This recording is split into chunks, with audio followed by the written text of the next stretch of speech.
Hello everyone, I'm Jessica Blackbird. Welcome to my channel. Please like, share, and subscribe. And if you happen not to like it, give me a big thumbs down. Thank you. Alright you guys, so Jason Aldean, who is a really big country star, his wife, Brittany, is being dragged by and called transphobic. So let's see what happened and we'll talk about it in the comments. According to page 6, Brittany Aldean defends beliefs that may draw hate amid transphobia backlash. Brittany Aldean, the wife of country star Jason Aldean, is doubling down on a stance deemed transphobic.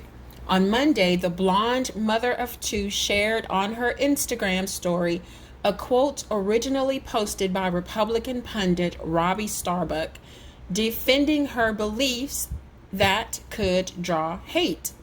If you are silent about your beliefs because you are worried someone will be offended, then your beliefs are not that important to you, but rather what people think about you is, the quote read in full.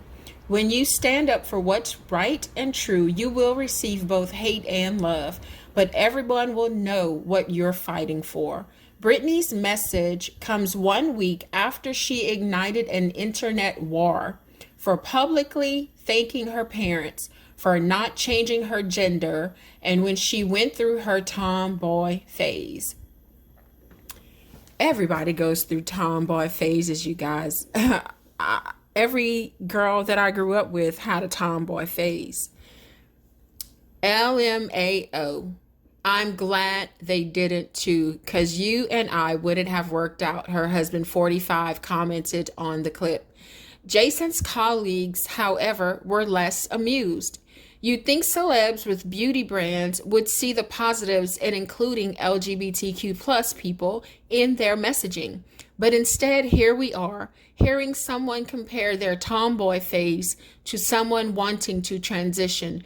Real nice, Cassidy Pope, 33, tweeted Friday. Marin Morris, 32, added to Pope's comment, "It's so easy to, not be a scumbag human. Sell your clip-ins and zip it. Insurrection Barbie." Wow, that was horrible. Brittany, 33, responded to the criticism in a since expired IG story, accusing Pope of advocating for the genital mutilation of children. Some parents want to be accepted by society so badly that they're willing to make life-altering decisions for their children who aren't old enough to fully comprehend the consequences of their actions, she added, going on to call the middle singer Karen Morris and thank her for the Barbie comparison.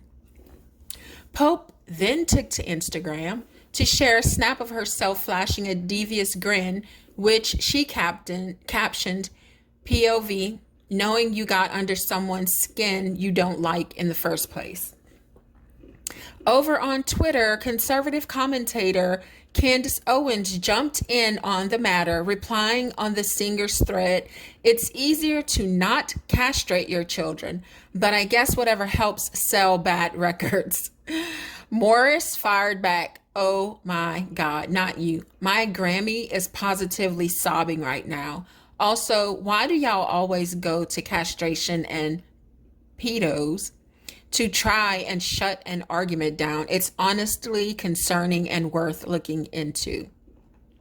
Seemingly not understanding the definition of male castration, which is the removal of a male animal or human's testicles, Owens, 33, replied, "When you chop a penis off, it is the literal definition of castration. So yes, I always go to basic English definitions.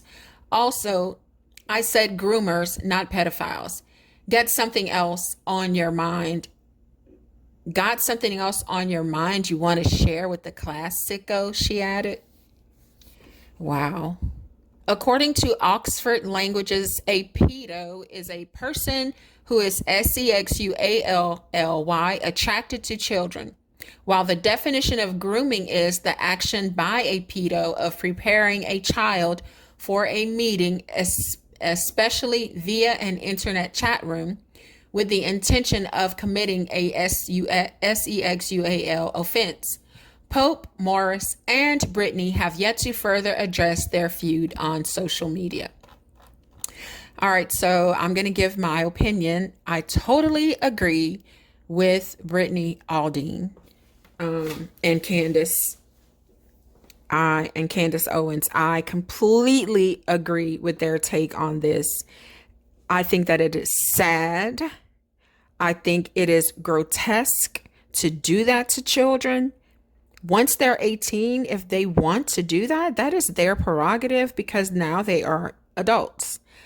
But any child, whose parent is going to allow them to transition, I don't care if it's just wearing clothes of the opposite sex. If you think you're a girl, but your biology is a boy, if you were my kid, you would not be wearing skirts, dresses, heels, none of that. Children need to be children. And guess what? We all go through a phase. I remember I only had brothers until later on, and I played football with my brothers. We went and played Army and Navy, and we would go into these big, big mounds. It was like mountains because we were still, small, but we would go and pick dirt and throw mud bombs at one another. And I would be the only girl out there playing. When I was a kid, I wanted my brother's hand-me-downs. And my mother would allow me to wear his shirts around the house. But when we were going somewhere, I had to be dressed as a girl. And I didn't want to be a boy. I just admired my older brother so much that I wanted to be like him. And that's where that came from. But as I got older, I became more girly. I grew into who I am now. But those children will never have a chance to get out of that phase and grow into who they are supposed to be, because their parents are so eager to fit into this world. Do you know that this world is effed up? And I love the United States. This is where I was born and raised, and generations before me, no matter what the past was, this is our country. But this country basically bullies other countries into accepting stuff like this.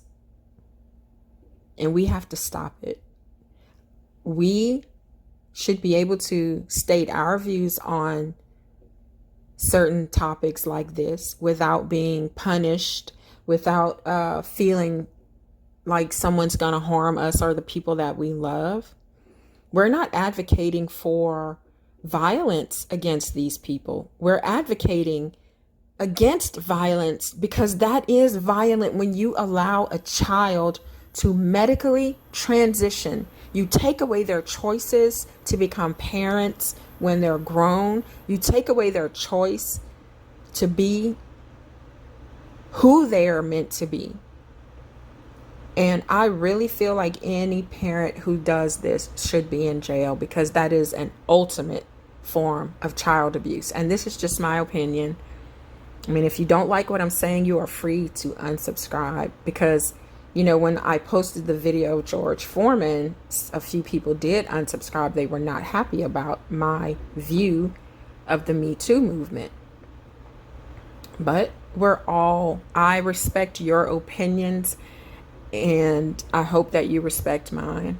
So let's talk about this in the comments, but let's be kind to one another. No foul language, you guys. All right, I'll see you there.